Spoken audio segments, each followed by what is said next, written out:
Hi friends, പുതിയൊരു വീഡിയോയിലേക്ക് എല്ലാവർക്കും സ്വാഗതം. അങ്ങനെ ജോബി ശ്രീകാന്തിനെ ഫോണിൽ വിളിക്കുകയാണ്. അങ്ങനെ ശ്രീകാന്തും ജോബിനെ കാണാനായിട്ട് വന്നിട്ട് ഇങ്ങനെ രണ്ടുപേരും കൂടിയിട്ട് കണ്ടുമുട്ടുകയാണ് കേട്ടോ. അങ്ങനെ രണ്ടുപേരും സ്വയം പരിചയപ്പെടുത്താണ്. അങ്ങനെ ജോബിയാണെന്നുണ്ടെങ്കിൽ വേഗം തന്നെ കാര്യത്തിലേക്ക് കിടക്കുകയാണ്. അപ്പോൾ ജോബി പറയുന്നുണ്ട്, ഞാൻ പറയുന്നത് നിങ്ങൾക്ക് ഏറ്റവും വേണ്ടപ്പെട്ട ഒരാളെ നിങ്ങൾക്ക് കണ്ടുപിടിക്കാൻ പറ്റാതിരിക്കുന്ന സാഹചര്യത്തിൽ ഞാനത് പറഞ്ഞു തരുന്നുണ്ടെങ്കിൽ എനിക്ക് അതിൻ്റെതായ ഗുണം വേണം എന്ന് പറയും. അപ്പോൾ എന്താ നിങ്ങൾ ഉദ്ദേശിക്കുന്നതെന്ന് ചോദിക്കുമ്പോൾ 1 ലക്ഷം ശ്രീകാന്ത് പറയുമ്പോൾ 1 ലക്ഷവും 25 ലക്ഷം രൂപ വേണം, സാബു സാറിനടക്കം എനിക്ക് പലർക്കും വീതിക്കാനുള്ളതാണ് എന്നൊക്കെ പറയാൻ കേട്ടോ. അപ്പോഴേക്കും ചന്ദ്രശേഖരൻ്റെ ഒരു കോള് വരികയാണ് കേട്ടോ ശ്രീകാന്തിൻ്റെ ഫോണിലേക്ക്. അങ്ങനെ അപ്പോൾ കുറച്ച് നീങ്ങിയിട്ട് ചന്ദ്രശേഖരൻ നിൽക്കുന്നുണ്ടാവും. അങ്ങനെ അയാളുടെ അടുത്ത് ചെന്ന് സംസാരിക്കുകയാണ്. അപ്പോൾ ചന്ദ്രശേഖരൻ പറഞ്ഞു, നീ അറിഞ്ഞോ ആ വിക്രം ഇവിടെ വന്നിട്ട് ഇന്നലെ പണിതിട്ട് പോയി എന്ന് പറയട്ടെ. എന്ത് വിക്രമോ എന്ന് ചോദിക്കട്ടെ. ആ പിള്ളസാറിൻ്റെ പെങ്ങളെ മോളുണ്ടല്ലോ, അന്ന് വേദയും വിക്രത്തിനെയും കല്യാണത്തിലേക്ക് നയിച്ച ഒരു സംഭവം ഉണ്ടല്ലോ, അന്ന് ആ കല്യാണം മുടങ്ങിയതുകൊണ്ടാണ് അന്ന് ഇങ്ങനെയൊക്കെ സംഭവിച്ചത്. അപ്പം ആ പെണ്ണിനെയും കൊണ്ട് വിക്രമൻ പോയി എന്നാണ് പറയണതെന്ന് പറയും കേട്ടോ. എന്തിന് അതൊന്നും എനിക്കറിയില്ല, പക്ഷേ പിള്ളസാർ ആ പെണ്ണ് പോണെങ്കിൽ പോട്ടെ എന്നുള്ള രീതിയിലാണ് കാര്യങ്ങൾ നോക്കുന്നത് എന്നൊക്കെ പറയാനേ. അന്നേരം ശ്രീകാന്ത് പറയാണ്, സാറില്ല അച്ഛാ, അവർ രണ്ടുപേരും എവിടെ ഉണ്ടെന്ന് അറിയുന്ന ഒരാൾ എൻ്റെ കയ്യിൽ വന്ന് മുട്ടിയിട്ടുണ്ടെന്ന് പറയും. ആര്? അതൊരാളാണ്, പക്ഷേ അവർ പറയുന്ന തുക കുറച്ച് വലുതാ. എത്ര? 25 ലക്ഷം. 25 ലക്ഷമോ? നീ ഒരു കാര്യം ചെയ്യ്, അവനും കൊണ്ട് ബാറിലേക്ക് വായു, ബാക്കിയുള്ള കാര്യം ഞാൻ നോക്കിക്കോളാം എന്ന് പറയാം കേട്ടോ. ജോബിയാണെന്നുണ്ടെങ്കിൽ സന്തോഷത്തോടു കൂടിയിട്ട് അവരെ കൂടെ പോകുന്നുണ്ട്. പിന്നെ കാണിക്കുന്നത് കല്യാണത്തിൻ്റെ സംഭവങ്ങളൊക്കെയാണ് കേട്ടോ. വേദ, വിക്രമും അതുപോലെ അനിയൻകുട്ടൻ ഒക്കെ കൂടിയിട്ട് വന്നിരിക്കുകയാണ് ശ്രീലക്ഷ്മിനെയും കൊണ്ട്.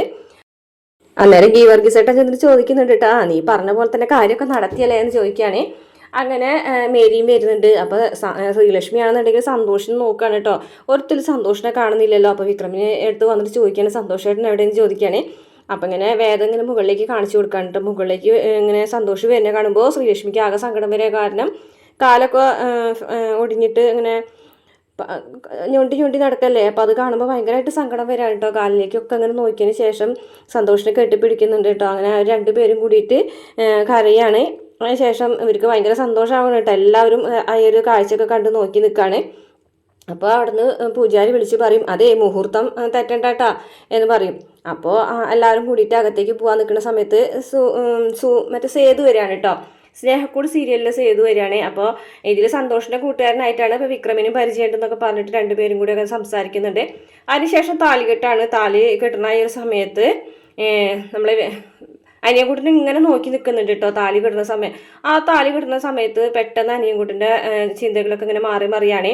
അന്ന് അമ്പലത്തിൽ വെച്ചിട്ട് വിക്രമ് ബലമായിട്ട് താലി കെട്ടുന്ന സമയത്ത് അനിയൻകുട്ടനും ഉണ്ടായിരുന്നല്ലോ. ആ സമയത്ത് ആ ഒരു പിക്ചർ ശരിക്കും അനിയൻകുട്ടൻ്റെ മനസ്സിലേക്ക് വരികയാണ്. അതിങ്ങനെ ആലോചിച്ച് പെട്ടെന്ന് തന്നെ അനിയൻകുട്ടൻ സന്തോഷത്തോട് കൈ കൂട്ടിയിട്ട്, വിക്രം നീ പൊളിച്ചടാ, നീ പൊളിച്ച് എന്ന് പറഞ്ഞായിട്ട് ഇങ്ങനെ നിൽക്കുകയാണ്. അപ്പോൾ പെട്ടെന്ന് എല്ലാവരും ആകെ ഞെട്ടിത്തെറിച്ചിട്ട് നോക്കുകയാണ് കേട്ടോ. വിക്രമാണെന്നുണ്ടെങ്കിൽ ആകെ തരിച്ച് നിൽക്കുകയാണ്. എന്നിട്ട് നോക്കുകയാണ് കേട്ടോ, നമ്മളെ അനിയൻകുട്ടനെ നോക്കുകയാണ് കേട്ടോ. അനിയൻകുട്ടൻ സംസാരിച്ചു എന്ന് പറഞ്ഞിട്ട് ഇങ്ങനെ നോക്കുകയാണ്. പെട്ടെന്ന് അനിയൻകുട്ടൻ ഇങ്ങനെ ബോധം മറണത് പോലെ തോന്നും കേട്ടോ. അപ്പോഴേക്കും അനിയൻകുട്ടൻ വീഴാൻ പോകുമ്പോഴേക്കും വേഗം തന്നെ വിക്രം വന്ന് പിടിക്കുകയാണ്. വിക്രമും സേതു അതുപോലെ വേദയൊക്കെ കൂടിയിട്ട് വന്ന് പിടിക്കുകയാണ്. അങ്ങനെ അവരെല്ലാവരും കൂടിയിട്ട് അനിയൻകുട്ടനെ ഹോസ്പിറ്റലിലേക്ക് കൊണ്ടുപോകണ്ട. കാരണം പണിക്കർ ഡോക്ടർ വന്നിട്ടുണ്ട് അച്ഛൻ്റെ അടുത്തെന്ന് പറയുകയാണ്. പള്ളിയിൽ അച്ഛൻ്റെ അടുത്ത് വന്നിട്ടുണ്ട്. അങ്ങനെ അവരവിടേക്ക് പോവുകയാണ്. അങ്ങനെ വേഗം തന്നെ പള്ളിയിലേക്ക് എല്ലാവരും കൂടെ ചെന്ന് അച്ഛനോട് കാര്യങ്ങൾ പറയുകയാണ്. അപ്പോൾ ഇതുവരെ ബോധം വന്നിട്ടില്ലല്ലേ? ഇല്ല, എന്തായാലും ഇങ്ങോട്ട് കൊണ്ടുവന്നത് നന്നായി, ഇവിടെ പണിക്കർ ഡോക്ടറുണ്ട്, അപ്പോൾ അതുകൊണ്ട് അകത്തേക്ക് കൊണ്ടുവരാൻ പറഞ്ഞിട്ട് കൊണ്ടുപോവുകയാണ്. അങ്ങനെ വേഗം തന്നെ അകത്ത് അനിയൻകുട്ടനെ കൊണ്ട് കെടുത്താണ്. അപ്പോൾ ഡോക്ടർ അനിയൻകുട്ടനെ നോക്കുകയാണ് കേട്ടോ. അപ്പോൾ അനിയൻകുട്ടനെ നോക്കുമ്പോൾ ബോധം വരുന്നില്ലല്ലോ. അപ്പോൾ വിക്രം ചോദിക്കുകയാണ്, ഇത്ര സമയമായിട്ട് ബോധം വരുന്നില്ലല്ലോ എന്നൊക്കെ പറയുമ്പോൾ ഡോക്ടറാണെന്നുണ്ടെങ്കിൽ ഈ ഓർമ്മ പോകുന്നതും ഓർമ്മ തിരിച്ചു കിട്ടുന്നതിൻ്റെ ആയിട്ടുള്ള കുറേ കാര്യങ്ങളൊക്കെ വിക്രമിന് പറഞ്ഞ് മനസ്സിലാക്കി കൊടുക്കുന്നുണ്ട് കേട്ടോ. അപ്പോൾ പെട്ടെന്നൊരു ഓർമ്മ കിട്ടിയെങ്കിലും കൂടിയിട്ട് പഴയ ഓർമ്മ നശിച്ച സമയത്തുള്ള കാര്യങ്ങളും ഓർമ്മയുള്ള സമയത്തുള്ള കാര്യങ്ങളും തമ്മിൽ കുറേ പ്രശ്നങ്ങളൊക്കെ അങ്ങോട്ടും ഇങ്ങോട്ടും ഈ ബ്രെയിനിൽ നടക്കും. അപ്പോൾ അങ്ങനെയുള്ള കാര്യങ്ങളൊക്കെ ഡോക്ടർ വിക്രമിനെ വേദനയെ പറഞ്ഞ് മനസ്സിലാക്കി കൊടുക്കുന്നുണ്ട്. ഇപ്പോൾ ശരിക്കും പറഞ്ഞാൽ ആള് ഒന്ന് ചെറിയായിട്ട് ഒരു മയക്കാണ്. ആൾ തന്നെ കുറച്ച് നേരം നമുക്ക് നോക്കാം ഉണരുമോ എന്നുള്ളത്. അങ്ങനെ അത് കഴിഞ്ഞതിന് ശേഷം നമുക്ക് എന്താണെന്ന് വെച്ചാൽ ചെയ്യാം, ഹോസ്പിറ്റലിലേക്ക് കൊണ്ടുപോകണമെങ്കിൽ കൊണ്ടുപോകാം. അല്ല ഇനിയിപ്പോൾ ഓർമ്മ കിട്ടുമോ എന്ന് പള്ളിയിലച്ഛൻ ചോദിക്കുകയാണ് കേട്ടോ. അച്ഛൻ ചോദിക്കുന്നുണ്ട് ഇനിയിപ്പോൾ ശരിക്കും എഴുന്നേറ്റ് വരുമ്പോൾ നമ്മൾ പഴയ അനിയൻകുട്ടനായിട്ടായിരിക്കുമോ വരാമെന്ന് ചോദിക്കുമ്പോൾ അതൊക്കെ നമുക്ക് നോക്കാം എന്ന് പറയുന്നുണ്ട് ഡോക്ടർ. അങ്ങനെ അവർ പുറത്തേക്ക് ഇറങ്ങി നിൽക്കാൻ കേട്ടോ വേദയും വിക്രമൊക്കെ. അങ്ങനെ സംഭവങ്ങളൊക്കെ സേതുവിനോട് വിവരിക്കാൻ കേട്ടോ. അപ്പോൾ സേതു പറയുന്നുണ്ട് അപ്പോൾ സന്തോഷനോട് കുറേ കാര്യങ്ങളൊക്കെ പറഞ്ഞു. അപ്പോൾ പിന്നെ നിങ്ങൾക്ക് ഇനി ഇവിടെ പിടിച്ചു നിൽക്കാൻ പറ്റുമോ എന്ന് ചോദിക്കുകയാണ്. അപ്പോൾ അനിയൻകുട്ടൻ്റെ ജീവൻ അപകടത്തിലാവുന്നത് കൊണ്ടാണ് ഞങ്ങളിവിടെ ഇത്രയും നാൾ അനിയൻകുട്ടനായിട്ട് പിടിച്ചു നിന്നത്. പക്ഷേ പിള്ളസാറിൻ്റെ മകളെ കടത്തിയ കാര്യം എന്തായാലും അവിടെ അറിഞ്ഞിട്ടുണ്ടാവുമല്ലോ. അപ്പോൾ പിന്നെ അതിൻ്റെ പിന്നിൽ കൂടെ നിങ്ങളെ തേടി ആൾക്കാർ വരാൻ സാധ്യതയുണ്ട്. അപ്പോൾ വിക്രം പറയും ആ ജോബി ഞങ്ങളുടെ നാട്ടിലുള്ള ആരെങ്കിലുമായിട്ട് കണക്റ്റ് ആയിട്ടുണ്ടെങ്കിൽ ഇങ്ങോട്ട് അന്വേഷിച്ച് വരാൻ സാധ്യതയുണ്ടെന്ന് പറയും കേട്ടോ. അങ്ങനെയാണെന്നുണ്ടെങ്കിൽ ഇവിടെ നിന്ന് മാറുന്നത് തന്നെയാണ് നല്ലത് എന്ന് പറയും. അപ്പോൾ വിക്രം പറയും ശരിയാണ്, പക്ഷേ അനിയൻകുട്ടൻ്റെ അവസ്ഥ, അനിയൻകുട്ടൻ്റെ ഓർമ്മ തിരിച്ചു വരുമോ ഇല്ലയോ എന്നുള്ളത് അറിഞ്ഞിട്ടേ ഇനി ബാക്കിയുള്ള കാര്യങ്ങൾ തീരുമാനിക്കാൻ പറ്റുള്ളൂ എന്ന് പറയും. അപ്പോൾ വേദയും പറയുന്നുണ്ട് കേട്ടോ എന്തായാലും അനിയൻകുട്ടൻ്റെ ഓർമ്മ തിരിച്ച് കിട്ടാതെ ഇനി പ്രത്യേകിച്ച് തീരുമാനങ്ങളൊന്നും എടുക്കാൻ പറ്റില്ല. എന്തായാലും അനിയൻകുട്ടൻ ഓർമ്മ തിരിച്ച് വന്നതിന് ശേഷം അനിയൻകുട്ടൻ സത്യങ്ങളൊക്കെ തുറന്ന് പറഞ്ഞിട്ട് നേരെ കോടതിയിൽ ഹാജരാവാന്നാണ് ഞങ്ങൾ വിചാരിക്കുന്നത് എന്ന് പറയുകയാണേ. അപ്പോൾ എന്തായാലും ശരി നമുക്ക് നോക്കാമെന്ന് പറയാനുണ്ട്. അപ്പോഴേക്കും ഗീവർഗീസേട്ടൻ വന്നിട്ട് അച്ഛൻ വിളിക്കുന്നെന്ന് പറഞ്ഞിട്ട് എല്ലാവരെയും കൂടിയിട്ട് അങ്ങോട്ട് വിളിക്കുകയാണ്. അപ്പം അങ്ങനെ അവരെല്ലാവരും കൂടിയിട്ട് ഇങ്ങനെ ഡോക്ടറെ വെയിറ്റ് ചെയ്ത് നിൽക്കുന്ന സമയത്ത് ഡോക്ടർ പറയുന്നുണ്ട് അനിയൻകുട്ടൻ ഉണർന്നിട്ടുണ്ട്. ഉണർന്ന വഴിക്ക് തന്നെ ഭയങ്കര കരച്ചിലായിരുന്നു. പിന്നെ പറഞ്ഞു വിക്രമിനെ വേദനയെ കാണണമെന്നാണ് പറഞ്ഞത്.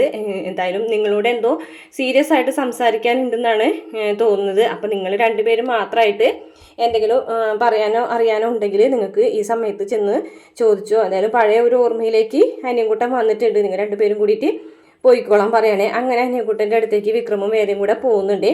ഇത്രയാണ് ഇന്നത്തെ എപ്പിസോഡിൽ കാണിച്ചിട്ടുള്ളത്. പിന്നെ കാണിക്കുന്നത് പ്രമോണ് കേട്ടോ. പ്രമോല് അനിയൻകുട്ടൻ ഭയങ്കരമായിട്ട് പൊട്ടിക്കറിയാണ് കേട്ടോ. അപ്പോൾ വേദ ആശ്വസിപ്പിക്കുന്നുണ്ട്, സാറില്ല, കറിയൊന്നും വേണ്ട, അനിയൻകുട്ടന് ഒരു ആപത്തും വന്നിട്ടില്ലല്ലോ. പിന്നെ പുളിക്കനെ കൊന്നതിൽ ഏക ദൃക്സാക്ഷി എന്ന് പറയുന്നത് അനിയൻകുട്ടൻ മാത്രമാണ്. അനിയൻകുട്ടൻ്റെ ഒരു മൊഴി അനുസരിച്ചായിരിക്കും ഇനി വിക്രമിൻ്റെ ജീവിതം മുന്നോട്ട് കൊണ്ടുപോകാൻ പറ്റുക കാര്യങ്ങളൊക്കെ അനിയൻകുട്ടനെ പറഞ്ഞ് മനസ്സിലാക്കുന്നുണ്ട് കേട്ടോ. അപ്പോൾ എന്തായാലും സത്യം അനിയൻകുട്ടൻ വേദനോടും വിക്രമിനോടും തുറന്നു പറയുന്നതായിട്ട് കാണിക്കുന്നുണ്ട്. പിന്നെ കാണിക്കുന്നത് സേതുവും വിക്രമും വേദയും കൂടെ സംസാരിക്കുകയാണ്. സേതു ചോദിക്കുന്നുണ്ട് വിക്രമിനോട് അപ്പം എങ്ങനെയാ ഇന്ന് തന്നെ നാട്ടിലേക്ക് പോകുകയല്ലേ ചോദിക്കും. ഇന്ന് തന്നെ പോകുന്നില്ല, കല്യാണത്തിൻ്റെ ഫംഗ്ഷനും കാര്യങ്ങളൊക്കെ കഴിഞ്ഞതിന് ശേഷം നാളെ പോകാമെന്നാണ് വിചാരിക്കുന്നത്. പിന്നെ വേദയ്ക്ക് ഒരു ആഗ്രഹം കൂടി ഉണ്ട് എന്ന് പറയാൻ കേട്ടോ. അതെന്താഗ്രഹമെന്ന് പറയുന്നൊന്നുമില്ല കേട്ടോ. എന്തായാലും കല്യാണത്തിൻ്റെ ഒരു ഫംഗ്ഷൻ അവിടുത്തെ ആചാരപ്രകാരം ഉള്ള ചടങ്ങുകളും കാര്യങ്ങളും ഒക്കെ ആയിട്ടാണ് കേട്ടോ മുന്നോട്ട് പോകുന്നത്. ഇനിയിപ്പോൾ വിക്രമും വേദയും തമ്മിൽ ഒരു താലികെട്ടും കൂടി ഉണ്ടോ എന്ന് നമുക്ക് പറയാൻ പറ്റില്ല കേട്ടോ. വേദയ്ക്ക് ഒരു ആഗ്രഹം ഉണ്ടെന്ന് പറഞ്ഞല്ലോ.